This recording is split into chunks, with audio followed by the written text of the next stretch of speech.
গরম লাগতেছে রে, কালকে তো আমাকে নতুন এসি আনছে, এসি রিমোটটা কই? কে এসির হাওয়া খাইলে যে গরম লাগে? আরে কি রে, এসি চলে না কেন রে? ওইটি তো সুইচ চলে না, গেলি এসি কি পচা এসি আনছে? আমার তো কোনো দিকে নতুন এসি, এখন দিকে এসি চলে না, নতুন হলে কেন চলে না? না কিসে কি করতে হবে তুমি? দেখো তো এসি চলে না, কালকে মাত্র নতুন এসি আনছো বলে, দামি এসি 60,000 টাকা দিয়া, এখন দিকে এসি চলে না, পচা এসি লই আইছো, গরমের থেকে আইছি একটু ভাবছি হাওয়া খামু, তো এসি লাগাই কি মানুষের মুখ ডাকনে দিকে এসি লাগাইছো নাকি? না লাগাইলেও হয়তো, যখন নষ্ট এসি সেকেন্ড হ্যান্ড এসি মনে করতে উড়ে আনছে, এখন চলেই না এসি। কই দেখি তো রিমোটটা। সুইচ দিতেছি চলেই না, এই যে কই রিমোট, রিমোট? এই যে রিমোট নাও।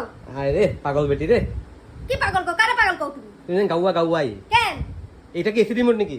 Hello AC remote. ও এটা নাকি এসি রিমোট, দেখি তো চলেনি। ও হতো এটা কি রিমোট তাহলে? টিভি রিমোট রইছো তুমি? এটা এসি রিমোট আমি জানি না। এলিয়াস তো গাউয়া। কইবা তো আবার আগে ভাগে এটা এসি রিমোট, এরকম সাদা রঙের থাকে, এরকম লম্বা